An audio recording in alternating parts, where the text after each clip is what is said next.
परिवार से, जहां शादी की तैयारियां जोरों पर थीं। देव और मेघा की शादी होने वाली थी, लेकिन पर्दे के पीछे कुछ और ही कहानी चल रही थी। वसुधा को बार बार लगता था कि मेघा कुछ छुपा रही है। वो जानती थी कि मेघा की हर मुस्कान के पीछे एक चाल छुपी है। दरअसल मेघा कोई आम लड़की नहीं, बल्कि करिश्मा की बहन थी। वही करिश्मा जिसे इस परिवार ने पहले ही बेनकाब किया था। मेघा की मंशा थी अपने परिवार का बदला लेना, और इसीलिए उसने देव से शादी करने की योजना बनाई थी, ताकि वो चौहान परिवार को बर्बाद कर सके। वसुधा ने जब देखा कि मेघा बार बार अजीब हरकतें कर रही है, चुपचाप फोन पर बातें, छिप छिप कर मिलना जुलना, तो उसका शक गहराता चला गया। उसने ठान लिया कि अब इस बार वो चुप नहीं रहेगी। चंद्रिका को मेघा पर बहुत भरोसा था। मेघा जैसी लड़की कभी धोखा नहीं दे सकती, वो बार बार कहती थी। लेकिन वसुधा जानती थी कि मेघा कुछ और ही इरादे से इस घर में आई है। वसुधा ने कई बार चंद्रिका को समझाने की कोशिश की, पर चंद्रिका ने उसे उल्टा ही डांट दिया। तुम्हें बस देव की शादी में अड़चन डालनी है, क्योंकि तुम्हारे दिल में अब भी देव के लिए फीलिंग्स हैं। यह सुनकर वसुधा को बहुत दुख हुआ, पर उसने हार नहीं मानी। वसुधा ने एक दिन मेघा का पीछा किया और देखा कि वो एक अनजान आदमी से मिल रही है। बातें सुनने के लिए वसुधा पास गई, और जो सुना उससे उसके होश उड़ गए। अब बहुत हुआ, शादी के बाद पहला काम होगा वसुधा को रास्ते से हटाना, मेघा उस आदमी से कह रही थी। वसुधा जल्दी से वहां से लौट आई। अब उसे यकीन हो गया था, मेघा सिर्फ शादी नहीं करना चाहती, वो इस घर को बर्बाद करना चाहती है। शादी के दिन का माहौल खुशियों से भरा हुआ था, लेकिन वसुधा के दिल में तूफान चल रहा था। उसने खुद से वादा किया, आज नहीं तो कभी नहीं, आज सबके सामने लाऊंगी मेघा की असलियत। वसुधा को आखिरकार एक वीडियो मिल गया, जिसमें मेघा करिश्मा की साजिशों को दोहराने की बात कर रही थी। वसुधा ने तय किया कि वो यह वीडियो मंडप में सबके सामने दिखाएगी। क्या वसुधा सबके सामने ला पाएगी मेघा की सच्चाई? क्या देव मानेगा कि जिसे वो प्यार करता था, वही उसका सबसे बड़ा दुश्मन निकली? अपनी राय हमें कमेंट में जरूर बताएं। और अगर आप चाहते हैं कि मेघा का सच सबके सामने आए, तो सच सामने लाओ लिखकर भेजिए। चारों तरफ शादी की रौनक थी। घर रोशनी से जगमगा रहा था, लेकिन वसुधा के दिल में एक ही बात थी, आज नहीं तो कभी नहीं। आज मेघा का सच सबके सामने आना ही चाहिए। देव और मेघा मंडप में बैठे थे। पंडित मंत्र पढ़ रहे थे और पूरा परिवार शादी के लिए तैयार था। पर अंदर ही अंदर वसुधा ने मोबाइल में वो वीडियो खोल रखा था। वही वीडियो जिसमें मेघा की साजिश साफ नजर आती थी। जैसे ही फेरे शुरू होने वाले थे, वसुधा बीच में उठी और जोर से बोली, यह शादी नहीं हो सकती। सब चौंक गए। चंद्रिका ने गुस्से में कहा, वसुधा, क्या कर रही हो तुम? वसुधा बोली, बस एक बार, बस एक बार मेरी बात सुन लो, और फिर फैसला खुद कर लेना। वसुधा ने टीवी स्क्रीन पर मोबाइल जोड़ दिया और वीडियो सबके सामने चला दिया। उस वीडियो में मेघा साफ बोल रही थी, मैं इस चौहान परिवार को बर्बाद करूंगी। सबसे पहले वसुधा को हटाऊंगी, फिर धीरे धीरे सबको खत्म कर दूंगी। पूरा घर सन्न रह गया। देव की आंखों में खून उतर आया। वो उठ खड़ा हुआ और मेघा से बोला, क्या ये सच है? क्या तुमने ये सब कहा? मेघा अब डर चुकी थी, लेकिन वो झूठ बोलने की कोशिश करती है।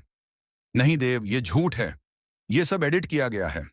लेकिन तब तक वसुधा दूसरा वीडियो भी दिखा देती है, जिसमें मेघा अपने किसी साथी से कह रही होती है, करिश्मा का बदला पूरा करना है, चाहे कुछ भी हो जाए। अब देव का संयम टूट चुका था। उसने साफ शब्दों में कहा, मेघा, तुमने मेरी मां को, इस परिवार को धोखा दिया। ये शादी अब नहीं होगी। मेघा गिड़गिड़ाने लगी, रोने लगी। मुझे माफ कर दो देव, मैं मजबूर थी। देव बोला, माफी उन लोगों को मिलती है जिनकी नीयत साफ होती है। तुमने जानबूझकर हमें बर्बाद करने की योजना बनाई। गुस्से में मेघा चिल्लाई, तुम लोग सोचते हो कि यह खत्म हो गया? नहीं, मैं इस घर को खत्म करके रहूंगी। सबसे पहले वसुधा को मारूंगी। ये सुनते ही देव का खून खौल उठा। उसने मेघा का हाथ पकड़कर बोला, अगर मेरी मां की तरफ देखा भी, तो मैं तुम्हें खुद खत्म कर दूंगा। और तभी मेघा अचानक वसुधा की तरफ झपटती है। वो वसुधा की ओर बढ़ती है, हाथ में कुछ तेज चीज लेकर, लेकिन उससे पहले ही देव उसे बीच में पकड़ लेता है।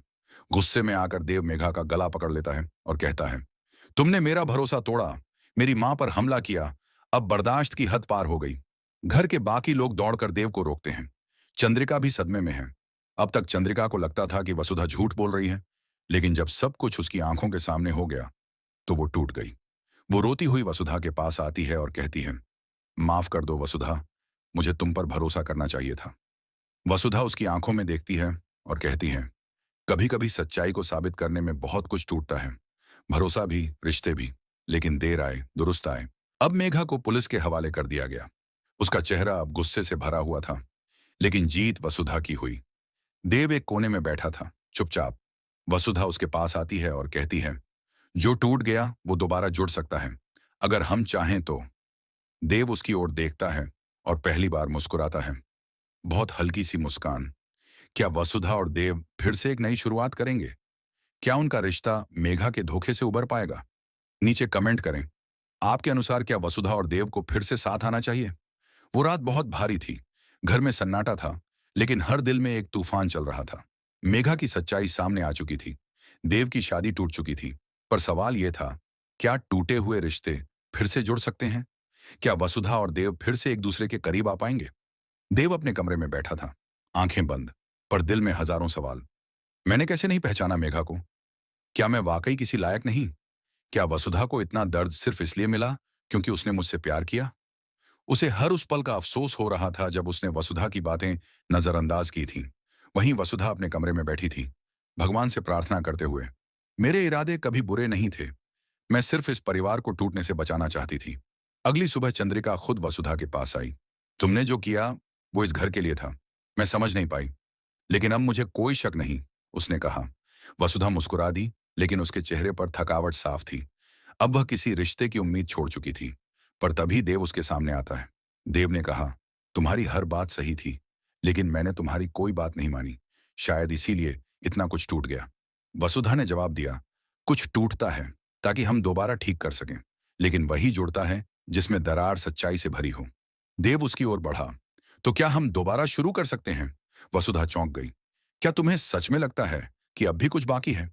देव बोला, अगर भरोसा न भी बचे हो तो सच्चाई से एक रिश्ता जरूर बनता है, और मैं उस सच्चाई से रिश्ता बनाना चाहता हूं। अब घर वालों ने भी एक नई शुरुआत की बात की। इस बार शादी होगी, लेकिन बिना धोखे के, बिना छल के, चंद्रिका ने कहा। देव और वसुधा की सगाई तय हुई। इस बार बिना कोई छुपाव, बिना कोई फरेब। शादी की तैयारियां शुरू हो गईं और हर तरफ फिर से खुशियों की रोशनी फैल गई।